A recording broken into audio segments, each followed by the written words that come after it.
আজকে আমাদের ক্লাসের টপিক কিভাবে একটা শেপ কপি করব বা একটা লেখা কপি করব, কপি এবং অ্যারেঞ্জ। তো আমি যদি প্রথম অবস্থায় এখানে একটা শেপ ক্রিয়েট করি, শেপটা কপি করার বিভিন্ন নিয়ম আছে। Control C, control V, control C দিয়ে কপি করলাম, কন্ট্রোল ভি দিয়ে পেস্ট করলাম, ঠিক আছে। এভাবে আমরা কি কপি করতে পারি। এবং কিবোর্ডে আল্ট্রা আছে, আল্ট্রা প্রেস করে ধরে রেখে আমরা লেফটে নেই, আবার এইটা প্রেস করে ধরে রেখে এদিকে নেই, তাহলে কী হবে, কপি হবে। এবং আমরা রিপিট করতে পারি বা ডুপ্লিকেট করতে পারি। কিভাবে, এটা আল্ট্রা প্রেস করে ধরে রেখে আমি রাইট পাশে নিলাম, এরপর আমি কিবোর্ড থেকে control D D D press করি, তাহলে কী হবে, ডুপ্লিকেট হবে। বুঝতে পারছি? ওকে, তাহলে কপি করার নিয়মটা আমরা বুঝতে পারলাম। এখন আরও একটা নিয়ম আছে। আমি এখন চাচ্ছি এই যে শেপটা, এই শেপটা কপি করব এবং এই শেপের উপরেই প্রতিস্থাপন হবে। কিভাবে, কন্ট্রোল সি দিলাম, কন্ট্রোল এফ দিলাম। তাহলে এখন আপনারা বলেন তো এখানে আমার শেপ কয়টা? দুইটা। ঠিক আছে, আমি উপরের শেপটা কালারটা চেঞ্জ করে দিলাম এবং স্থানান্তরিত করে নিলাম। ঠিক আছে, বুঝতে পারছি? এখন কথা হচ্ছে একটা শেপের উপর আর একটা শেপ আমরা কখন ফেলবো। দেখেন, আপনি যদি এটা কপি করে এইখানে নিয়ে নেওয়ার পরে আমি যদি এইভাবে আবার যদি বসাই, সেক্ষেত্রে কিন্তু আমার টাইমটা কিন্তু বেশি যাবে। ঠিক আছে, এবং প্রপারলি নাও হইতে পারে, এটাই তো। এখন এটা প্রপারলি করার জন্য আমরা কন্ট্রোল সি প্রেস করি এবং কন্ট্রোল এ প্রেস করি। আমি একটা রাউন্ড শেপ নিলাম। ঠিক আছে, এখন এটাকে আমি কন্ট্রোল সি দিলাম, কন্ট্রোল এফ দিলাম, তাহলে কি হয়েছে, কপি হয়ে এই রাউন্ড শেপের উপরে কিন্তু এটা প্রতিস্থাপন হয়েছে। এখন যদি এর কালারটা চেঞ্জ করে দিই, তাহলে প্রথম শেপটার কালারটা কি বলেন তো?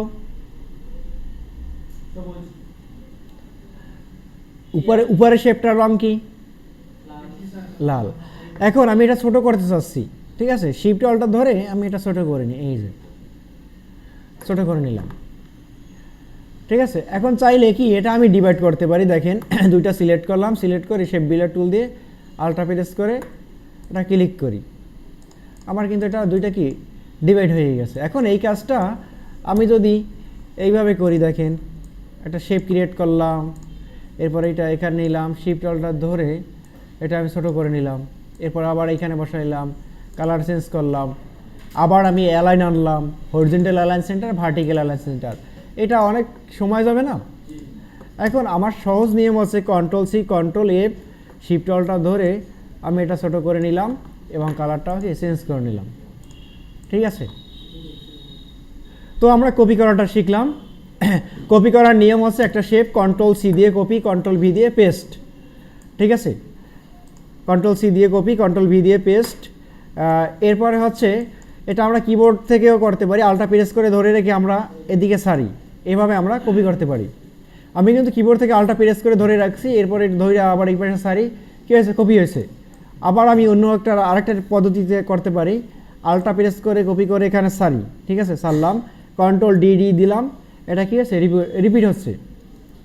আমি এটা কপি করে যদি রাইট পাশে বা লেফট পাশে নিই, আমি এটা লেফটে নিলাম, এখন যদি কন্ট্রোল ডি দেই, তাহলে কোন পাশে আমার রিপিট হবে বা ডুপ্লিকেট হবে? Very good. আমি যদি এই শেপটা দেখেন এইখানে দেখাই, এটা কপি করে যদি আমি একটু এইখানে রাখি, তাহলে কি হবে, এই বরাবর কিন্তু এইখানে আপনার পেস্ট হবে। কন্ট্রোল যদি ডি দেই, কন্ট্রোল ডি দেন, ঠিক আছে, অর্থাৎ আপনি কপি করে যে দিকে রাখবেন, আমি এইখানে রাখি। ঠিক আছে, এখন কি এই বরাবর কিন্তু আপনার রিপিট হবে, কন্ট্রোল ডি বা ডুপ্লিকেট হবে। বুঝতে পারছি? ওকে, তাহলে এইগুলো আমি ক্লোজ করে দিই, ক্লোজ করে দিলাম। এখন আমরা অ্যারেঞ্জ শিখব, অ্যারেঞ্জ কীভাবে করতে হয়। তো আমি এখানে একটা শেপ ক্রিয়েট করি, শেপ ক্রিয়েট করলাম। অ্যারেঞ্জ জিনিসটা কি, এটা হচ্ছে একটা পিছনে নেওয়া, সামনে নেওয়া, এক এক ধাপ করে পিছনে নেওয়া, ঠিক আছে, বা এক এক ধাপ করে সামনের দিকে আনা। আজকে আমরা এটাই দেখব।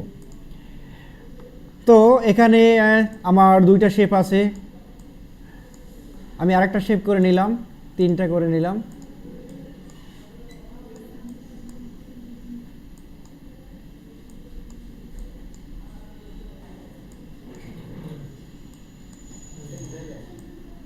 ঠিক আছে, এখন আমি যদি এই শেপটা পিছনে নিতে চাই, কিভাবে নিব, মাউসে রাইট ক্লিক করব। দেখেন, মাউসে রাইট ক্লিক করলে পর এখানে আপনার অনেক অপশনগুলো শো হচ্ছে। এখানে আপনার কিন্তু অ্যারেঞ্জ আছে, এই যে এটা হচ্ছে অ্যারেঞ্জ, ঠিক আছে, এই যে অ্যারেঞ্জ, বুঝতে পারছি। আমরা অ্যারেঞ্জে ক্লিক করব।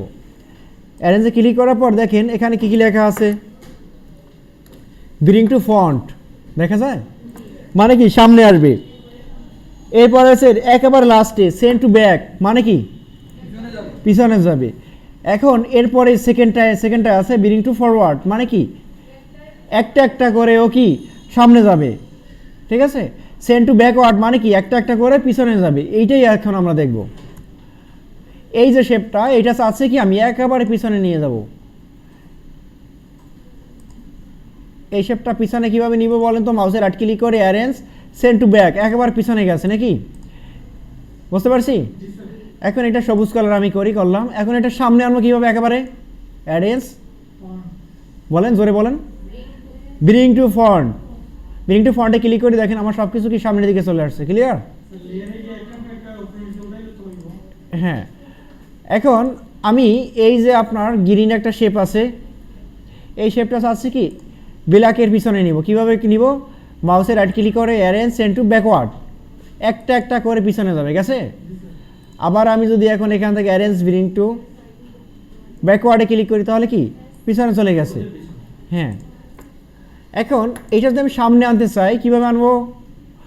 হলুদের উপরটা যদি আনতে চাই তাহলে কিভাবে আনবো বলেন? Forward, very good. যদি সামনে আনতে চাই ফরওয়ার্ড বা ফন্ট, একই কথা নাকি। এখন এখানে আমি আরও কয়েকটা শেপ ক্রিয়েট করি, কন্ট্রোল সি কন্ট্রোল এফ, দুইটা হয়েছে এখানে। এই কালারটা আমি চেঞ্জ করে দিলাম, এই কন্ট্রোল সি কন্ট্রোল এফ,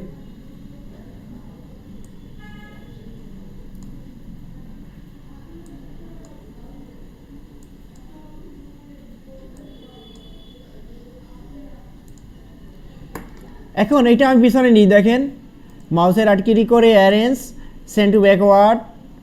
এটা যদি আমি এর পিছনে নিতে চাই arrange, send to backward, arrange, send to backward. ইউলোর পিছনে যদি নিতে চাই অ্যারেঞ্জ, সেন্ড টু ব্যাকওয়ার্ড, ঠিক আছে। যদি আমি সামনে আনতে চাই অ্যারেঞ্জ, সেন্ড টু ফরওয়ার্ড,